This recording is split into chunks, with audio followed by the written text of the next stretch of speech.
This NFL Divisional Round pregame show edition of the Propcast on the Sports Gambling Podcast Network is brought to you by Underdog Fantasy. Sign up with promo code MACHINE to get a 50% deposit bonus of up to $1,000.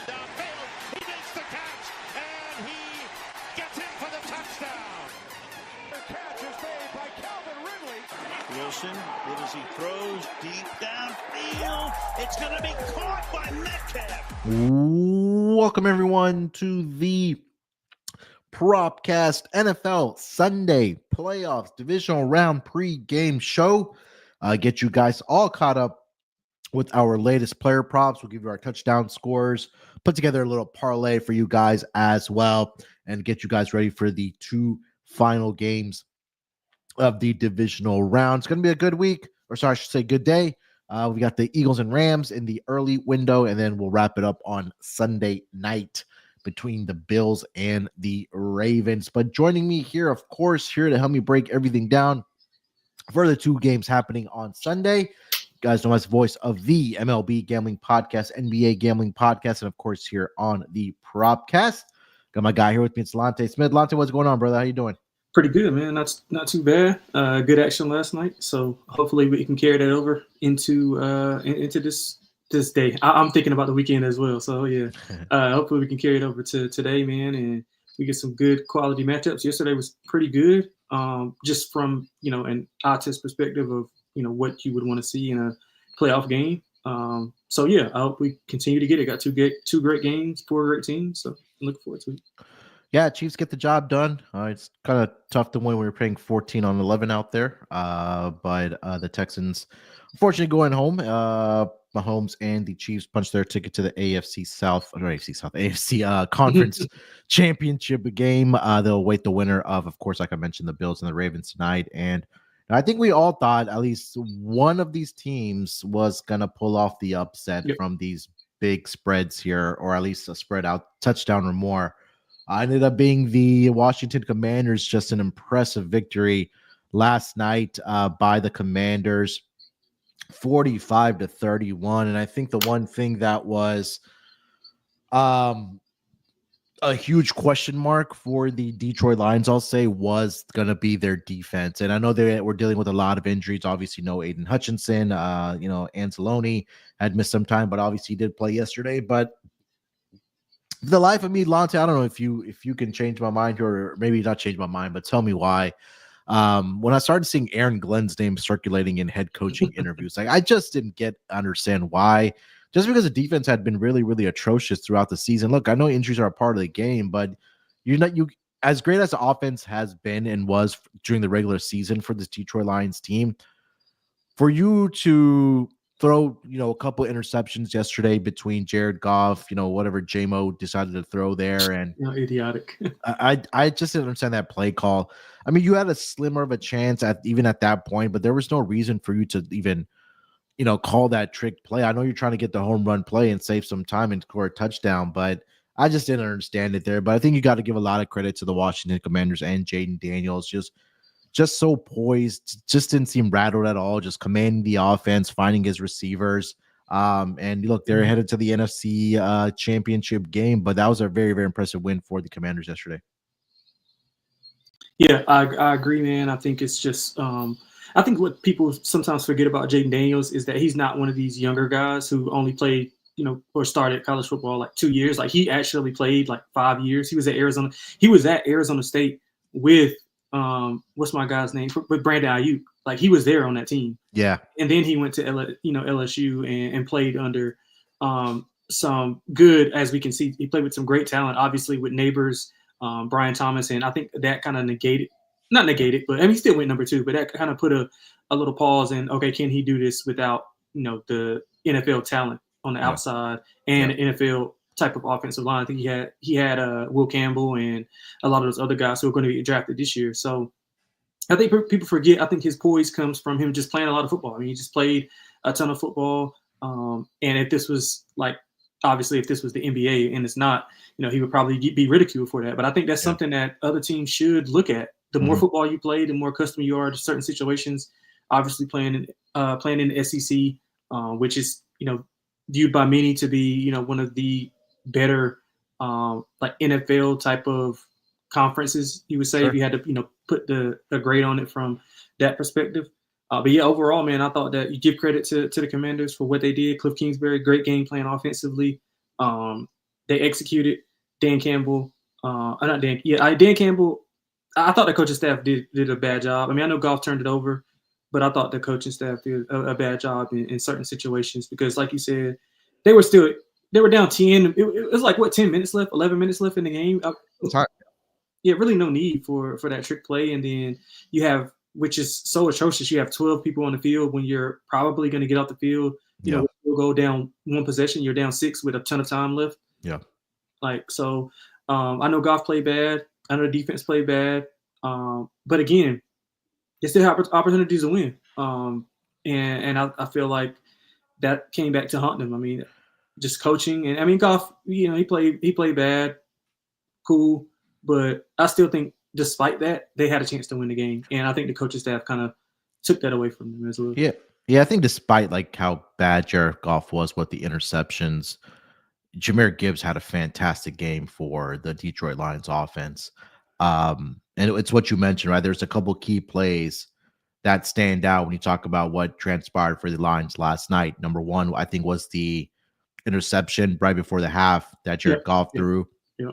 You mentioned the penalty with 12 men on the field, and also the JMO interception trick play that really did need to be thrown there. So, as great as the Lions were, I think it's still haunting them in the playoffs, at least to, I know they made it to the NFC Championship game last year and got very, very close to the Super Bowl, but, they'll probably take a hard look in the mirror. And I think that's number one.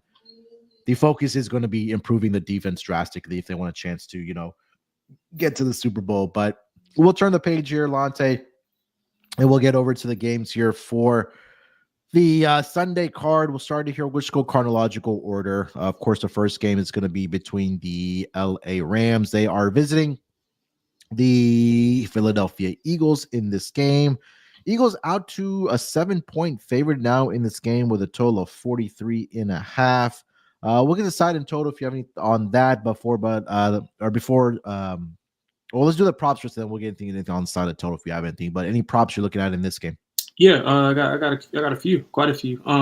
So let's just start with let's start with like one of my favorites. So I like Tyler Higbee over 28.5 receiving yards. No Nakobe Dean, I think that's huge. I think McVay will utilize like the 2 tight end sets to kind of attack the middle of the field. Jeremiah Trotter, pretty sure he's going to be a good linebacker. I mean, he's got the lineage to be that. I think the noise within that locker room was that he was, just kind of waiting his turn behind those guys that he was playing with. I mean, I think he'll be fine, but this is a big matchup against a really one of the best offensive minds in the game. And I think Higbee will be like put in a situation where he's get peppered with targets. I mean, he's averaging 52 receiving yards in his last 2 since returning from injury, 10 receptions on 12 targets. So I think he'll be the focal point of the offense, especially when you want to negate that pass rush and kind of get the ball out of Stafford's hands quick and not let those guys up front kind of get to him. So I like Tyler Higbee over that 28.5 receiving yards. I also like, let's just stick with let's stick with Kyron Williams. I like Kyron Williams over 12.5 receiving yards. I talked about the pass rush, expecting a lot of screens to negate that pass rush as well, along with some stuff over the middle. So I think Kyron Williams is perfect. He should be getting like 90% of the snaps because Blake Corum is still out. He had 3 for 16 in back-to-back games, so I think he'll be utilized a little bit more in the matchup. So I like him over 12.5 receiving yards. That's all I have for the Rams side. You want me to give the Philly side, or you want to just go back and forth, or how you want to do it? Yeah. The Rams, I agree with Tyler Higbee. I was just checking his latest injury news. I know he was in the hospital last week. Thankfully, for everybody, it didn't turn out to be anything serious for him. I know it was like coughing up blood or some, in that range. But I do like that. I think we'll see early on how much the defense of the Eagles takes a step back in the absence of Nakobe Dean, because he's their green dot guy, right? He's the quarterback of the defense. And, I think we'll find out very early on how they're going to adjust without him. So Higbee makes a lot of sense as well. Kyron Williams, the receiving yards one is very intriguing. I know he hasn't really been a guy that has been involved in a passing game, but he had 16 receiving yards against the Vikings last week. He even closed out the season against the Cardinals by having 16 receiving yards there as well. So I'll dig a little bit more into that. I think Aaron Jones had a pretty good week last week, receiving the ball out of the backfield. So I know we'll get to the Eagles side here in a second.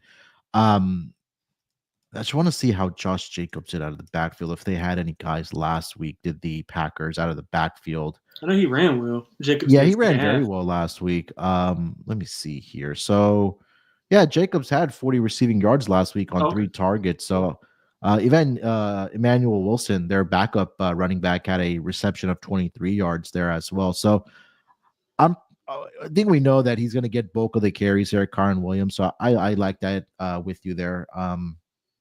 And then as far as the receivers, it's supposed to be a Nakua game, but every game is a Nakua game. Yeah, last week I got burned by it a little bit, thinking that it would be a bigger game. They just didn't need, they really didn't need to throw the ball after they got up multiple possessions there. So, yeah, I think that I didn't really have a lot for the Rams side there. All right, let's get to the Eagles side, man. What do you like? Yeah, so I think I got two that are correlated, same guy. So let's start with under for Jalen Hurts on his rushing yards. I think it's 38.5. Do you see anything better than 38.5? I think 39.5. You can find 39.5 juice like minus 120. Let's see here. I just want to make sure that is up to date because I got 38.5. The latest number is at pass attempts, pass completions. I see it in the 40s now. 40.5 at DraftKings, 41.5 Bet365. Yeah, even better. 41 and a half at FanDuel, 41 and a half at Caesars. Yeah, so I like that even more. I got a bad number. So the same logic as last week. I think I took it last week. I think you were with me as well. Mm-hmm. Like I'm even more confident in it now just from seeing it last week. Like he was not he was not wanting to get hit at all. I even think I don't have the numbers in front of me, but they didn't do many like tush pushes if I'm not mistaken.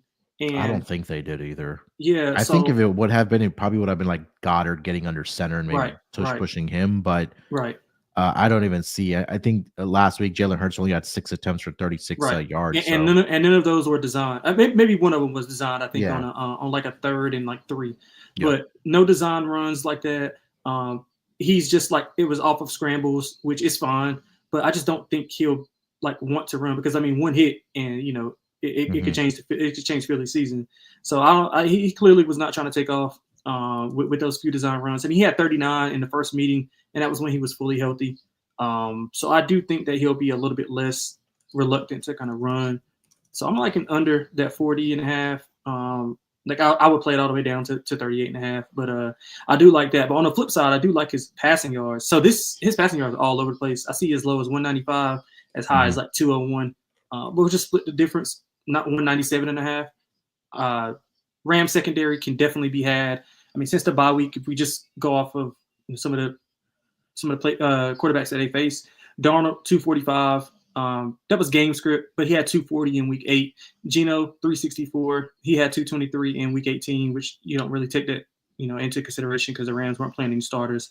Kyler 321. Aaron Rodgers 256. Josh Allen 342. Drake May 282. So I do think Jalen will be able to have a big day through the air. And obviously, I think A.J. Brown will be a recipient of a ton of that work. So I think he can get this. I think it'll be a more so Jalen Hurts type of game than a Saquon Barkley or Jalen Hurts on the ground game. So give me Jalen Hurts over passing yards, under rushing yards. Yeah, I'm seeing the passing yards all the way down to around 191.5, 192.5 consensus right now. I don't know, man. I just can't get there with anything Hurts right now. Literally being hurt. I don't blame you. I just kind of feel like for me, it's just Saquon, man. It's Saquon rush attempts to go over. It's Saquon rushing yards. I think I like the rush attempts a lot more. I already played it at 21.5. It's moved to 22.5. He had 25 last week against the Packers earlier this season. We know what Saquon did. 25 attempts in that game. 250, or I think it was like 27 attempts. I'll just pull up the numbers here, but definitely was over 23 or more rush attempts in that game for Saquon. 26 for 255 is the exact number. But even to close out the season, Lonte, I know he didn't play in the final game of the regular season because they, really didn't need to be out there. But he had 29 against the Commanders, 31 times against the Cowboys, and like I mentioned last week, 25 against the Green Bay Packers. So I do like Saquon in this game. If you want to look at his longest rush attempt to go over as well, I don't hate that. That number is currently sitting at 22.5. We saw last week he had a run of the longest one was 17, but 23, 68, 25. He had a 72-yard dash against the LA Rams there. So I do like Saquon in this game, rush attempts over 22.5. And Dallas Goedert in this game. The Rams have struggled against the tight end position to close out the season. Even last week, we saw what Hawkinson was able to do in that game against the Rams last week. But just to put into context here, I'll just read off some of these numbers here for tight ends against the Rams. I'm trying to find it here. All right, so last week, like I mentioned, as a collective group, they had 8 receptions for 97 yards. Most of that did come from Hawkinson, 5 for 64. Go back in that game against the Seattle Seahawks to close out the season, 5 for 63 for Noah Fant. AJ Barner even had 5 receptions for 34 yards. Trey McBride, 12 for 123. Tyler Cochran, 5 for 59. So I do like Dallas Goedert in this game. If you want to take the receptions over, I don't hate. I like that. I did play that. And then the receiving yards is also intriguing as well. That number is currently sitting at Dallas Goedert on DraftKings. Where is he? 38.5. So, and also if you want to look at his longest reception to go over. So I'm all over Dallas Goedert this week for the Eagles offense. Those were the 2 I was looking at for the Eagles side of things. Do you have anything else for the Eagles side? No, I didn't. Not really. All right, before we get over to the second game of the day, you have anything for the side or total in this game for Eagles or Rams? I see some 7s flashing. I'd be interested in the Rams at 7. I think we can see an over here with how I perceive the game kind of going, with Jalen Hurts kind of relying on his arm a little bit more than his legs and stretching the field. I think A.J. Brown will be heavily involved. He had, He had 6 for 109 and a touchdown last week. I think him and Saquon Barkley combined for like over 400 of their total yards in that matchup. But it was no Devontae Smith, which I think will make it a little bit easier on A.J. Brown as well. So I think we can see some points here. I'm looking at like 28, 25-ish, something like that. So I like over at 7. I would probably have to bet the Rams. Yeah, definitely. There's going to be weather implications. The latest report says there is going to be snow in this game. So, I think at Rams, I think it's obviously a good teaser. Like if you want to take the Eagles down to 1 on a 6-point teaser and then take the Bills up to 7.5 through the 7, I think that would be the teaser of the day. But it just makes me nervous when there's only two games here that somebody can bust that teaser and the books to clean up on the teasers like they did yesterday with the Lions, losing outright. Oh, yeah. I think the books are going to be a winner regardless, because all those the futures also got wiped out too. Yeah, all those money line parlays tied to Ohio State, and man, I think they're going to make up. I mean, they've been getting crushed for the past really the whole season. Yeah. All right, you got anything else for Rams Eagles? No, I don't. All right, let's get over to the second game of the night, the AFC divisional matchup. We'll find out who's going to take on the defending Super Bowl champions, Kansas City Chiefs. But the Baltimore Ravens, they are going to be in Orchard Park to take on the Buffalo Bills. Bills currently catching 1.5 points in this game with a total of 51.5 here, Lonte. Let's start with the road team player props or Ravens. Anything you're looking at on that side? Yeah, so let's start with the quarterback. Let's go with under 1.5 passing touchdowns for Lamar Jackson. I think the game plan would be more ground heavy, especially with the weather and the matchup. I think the last time I checked, it was still going to be some snowy conditions. Is that correct? Yes, sir. Yeah, so I think there'll be more ground and pound on each side of the ball. I don't think either team will get many possessions here. So I can see Lamar, throwing for a touchdown, but I just don't think that he'll be able to kind of throw the ball, especially with, you got receivers who aren't accustomed to being like number ones. It'll just lead into my other player prop, which is Rashad Bateman under 45.5 or 44.5 receiving yards. I mean, he's not accustomed to being a number one. He I just don't think the pass game will be effective, and I also just don't trust him to kind of be there and be that guy. Like when it's time to pass. When it's time to pass, I think Andrews and Likely will be the focal point, attacking those linebackers in the middle of the field. He's under in 5 of his last 7. One of those games he went over was week 18. And I mean, you can do with that as you will. That was against Cleveland, who was pretty much dead. He's had 2 receptions or less in 5 of those 7 as well. But something, if you want to just do an uncorrelated parlay, if you want to take his yards under and his catches under, but for him to score a touchdown, I think you can probably get some decent value on that because he scored a touchdown in 6 of his last 8. So despite not getting the yardage, he's actually scoring touchdowns. So let's go with the home team. I like Lamar Jackson under. I like Rashad Bateman under. Lamar Jackson under passing touchdowns, 1.5. Rashad Bateman under 44.5 receiving yards. I got 2 more. You want me to just go with? Yeah, keep going, man. Rattle it off, yeah. Yeah, so I like Mark Andrews over a half rushing yard. That's minus 120. He's over in 4 of 7. So he's been used in his short yardage situations since like around week 11, where they're 4th and 1. They're bringing him in motion, and he's kind of going under center, getting it. So I think we'll get at least 1 or 2 of those. I mean, a half a yard. He hasn't got stuff for a loss yet, so I like my chances there. So pretty much a basic handicap there. Derrick Henry over 7.5 receiving yards. Buffalo struggles badly versus running backs catching the ball out of the backfield. I know the popular guy will be Justice Hill, but I think Derrick Henry will be on the field a lot more simply because of what he can do on the ground. I mean, not breaking news here, but he's over in 4 of his last 6, averaging around 24 in those 4 games that he went over. He had 3 receptions for 10 yards versus Buffalo in the first meeting, and that game was kind of out of hand a little bit later. I don't think Buffalo scored a touchdown until the 3rd quarter. So I think this will be a little bit more competitive here. I think he'll be able to stay on the field and catch a screen or 2 and kind of get 10, 11 yards. So that's all I have. For Baltimore side. Yeah, for Baltimore, like you mentioned, that's something that we've talked about a lot during the regular season of pregame shows, that receiving yards against the Buffalo Bills has been a very profitable angle. Someone I highly respect, they're also on Derrick Henry over receiving yards. I think it's going to be a big Derrick Henry game. So I do like his, if you want to take the rushing attempts to go over or his rushing yards to go over, couldn't talk you off of that. I will be on Derrick Henry. I think I may just go with the rush attempts in this game for Derrick Henry. I do like Lamar under passing yards. He hasn't had a lot of success against the Bills in his career as far as passing yards. I don't think he's had more than 165, I think, was a number that I had. I can't find my notes right now, but I'm just going to hear it quickly. Put it into the database.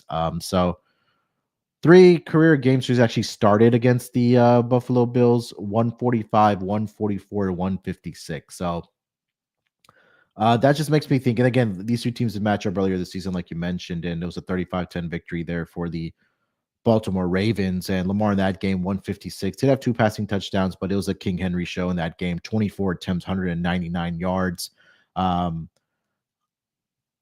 I think that's only so Lamar under and then Derrick Henry over is just what I like. Pretty much that is it, at least for the Ravens side. I just think, again, it's just going to be a big Derrick Henry game for me in my eyes. Bills side of things here, Lonte, what do you like? Yeah, I don't have much on the Bills side. I mean, I'm done with trying to figure out who's going to get the carries or the. Yeah. I mean, unless you're betting Josh Allen, like he's the only consistent piece that I guess Shakir is okay. But I did take a little dabble in Dalton Kincaid ladders, but his number over 31.5 receiving yards, 547 versus Baltimore in the earlier meeting. I think you want to attack Baltimore in the middle of the field as well. I think both of these defenses are somewhat similar of how you want to attack them. Kincaid, big target. I think they're going to use a lot of two tight end personnel, just like the Ravens will use, especially with the weather. So I think Kincaid can have a pretty decent day. Outside of that, man, I didn't have anything for Buffalo outside of Kincaid. Yeah, Josh Allen, the rushing yards is what I would play. Rush attempts to go over or his rushing yards to go over. That number is now 9.5 on his rush attempts. His rushing yards are at 48.5. So I do like that. But this is just one game I just want to kind of sit back and relax and watch it, man, because I think it's going to be a really, really good one. But I do, again, like I mentioned, Derrick Henry's my favorite. I both Saquon and Derrick Henry. I think that's a parlay to put together on their rush attempts to go over. I want to get there with James Cook under on his rushing yards, but I'm there too. I'm with you. right, like because Ravens had been really, really good against the rush throughout the season. And I know James Cook is coming off a huge game last week, so maybe going up against a tougher defense here, I think that he could possibly have a letdown here. So that was one I was considering, but definitely playing for sure. Just to recap, Derrick Henry overs, rush attempts, and rushing yards. Lamar Jackson under passing yards, and then Josh Allen rushing yards to go over 48.5. I think this will be a game where the stars shine in this matchup for the Ravens Bills. Any other props, Lonte, for this game? No, that's all I have for that side of the ball. All right, so let's get quickly touch on side and total here. If you have anything, like I mentioned, Ravens -1.5 right now, currently over on DraftKings around -102. Total sitting at 51.5. And despite the weather, seems like the books are still expecting this to be a higher scoring game at 51.5. But you have anything for side or total in this game? I'm with you. I think the under. I just think that both teams, it's going to be kind of phone booth type of game, run the ball. Maybe some play action, like I said, involved a lot of tight ends, but Zay Flowers is the field stretcher. Not a lot of weapons that can stretch the field for Baltimore. And I think what you were saying, he's not even playing, right? Yeah. Well, they say he's going to try to give it a go, but he's doubtful. Harbaugh says he's going to give him a chance to kind of go out in pregame and I guess kind of prove himself or whatever. But I would think that they won't play him. But yeah, like you said, man, I think it's going to be a lot of Derrick Henry, a lot of Josh Allen power. And of course, they're going to try to, implement James Cook. I just don't think it'll be as successful. I think he's actually more utilized in the passing game than anything. So I like under. I think we can see. I'm gonna be honest. I think we can see like a 17-20 type of game, but still get that feel like a really good, like classic, type of game with the weather. So as far as the side, man, listen, I want both of these guys. I'm rooting for both of these guys. Like I want both of these guys to win. Yeah, 100%. It sucks they got to play against each other. Yeah. Well, I mean, it doesn't suck because we get. Oh, especially the divisional round. Like if it was like the championship game, then it would be like, all right, man, like you earned it to get to the Super Bowl. But it's just unfortunate that it's in the divisional round. Yeah, both guys are hard to root against. So I think they're just like their persona and how they play is hard to not get behind them. So tough on the side. I would take Buffalo just with plus money at being at home in that environment. Lamar, not really. He's not the same in that cold weather. And we know it's not, Buffalo. I mean, Baltimore's cold is not Buffalo's cold, obviously. Right. Yeah. And I mean, I would have the same sentiments if the game was like in Baltimore and the spread was about the same. Like I would take whoever was the dog. Just I guess a coin flip game. I think it'd be a great game, last possession type of game. And I don't think either guy will make a ton of mistakes because I don't think they'll be in position to make those mistakes. I think it'll be Derrick Henry, 25. Maybe 30 times. I think Josh Allen will run the ball 10, 15 times, and they'll, play field position and punt on the plus side of the field probably, and just to pin the offense back and make them drive the field. So anything, I would go under. Sidewise, Buffalo, but it's nothing I feel strong about. I would just play them because they are a dog. I would play Baltimore if they were a dog. So. Yeah, I think that I've doubted the Bills all season long, at least during the regular season. I knew that they would come through last week against the Broncos there.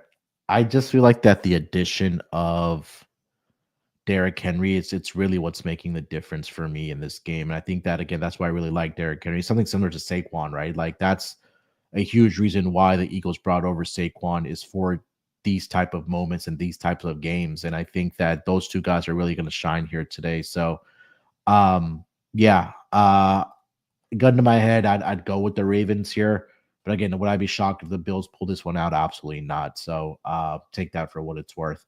All right, Lonte, let's wrap it up with touchdown scores here, man. Who do you like to find the end zone this week? Maybe we do let's throw out some guys that we like, and then maybe we'll put together a parlay. I mean, it's a little tough with only two games here. But who do you like to find the end zone? I'll throw out three that I like. I like Ty Johnson for the Bills to kind of find the end zone. I like him. I like Mark Andrews to find the end zone. So that's two in that game. in the first game. Long shot, I like Davis Allen to score a touchdown in the game. Tight end, it's a third string tight end, I think, for the Rams. I think he finds the end zone. I love Tyler Higbee to find the end zone as well. And on the other side, let's go with Kenneth Gainwell. Going to get in there. It's a decent price. I think he's going to get a decent amount of the goal line carries, especially if Saquon kind of breaks one off and doesn't score. He's down at the 2-3 yard line, and they don't want to kind of sneak Jalen to have him take those hits and be on the bottom of that pile. And I think Gainwell can kind of sneak one in. So those are the 4 guys that I got. Yeah, I like tight ends again this week, or sorry, I should say today. You saw yesterday, Kelsey got in, Laporta got in, Ertz got in. So you mentioned when we talked about the Bills that Kincaid or Dawson Knox. Dawson Knox is at plus 550. Yep, I like both of those guys. Yeah, Kincaid's at plus 290. Josh Allen, I think that he can scramble, get one into the end zone. He's at plus 110. Anytime I see that at plus odds, I'll definitely want to play that. Lamar also at plus 190. Again, like I mentioned, I just feel like the stars are going to shine here today. As far as Rams, Eagles, not much really stuck out to me. Dallas Goedert plus 330. I think that's really good value there. What about Calcaterra? You like Calcaterra, the backup tight end? I just feel like it's just a lot of inconsistencies with him. With the number at 13-1 on DraftKings, like we always say, definitely shop around and get the best number. I mean, I couldn't talk you off of it, especially at the number they're at when it's 10-1 or better. So, yeah, that's all I had, at least for touchdown scores. All right, I think that's gonna do it here, man. Lonte, anything else you want to mention before we get out of here? Yeah, man, I'm looking forward to another great day of action, and hopefully we can, get some winners off. I think we did all right for the last week. So yeah, just trying to keep building on that.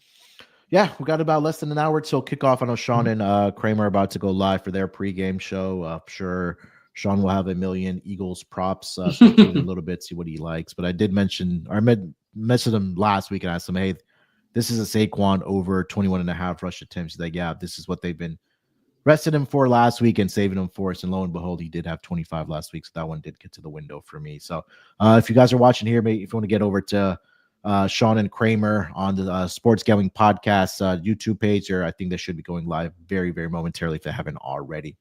All right, we'll be back next week, probably for a pregame show. We'll see. But again, we'll be here throughout the week for the Propcast for NBA and NFL as well. But make sure you guys follow my guy Lonte over on the Twitter machine at XXLonteXX. You can follow me there as well at SportsNerd824.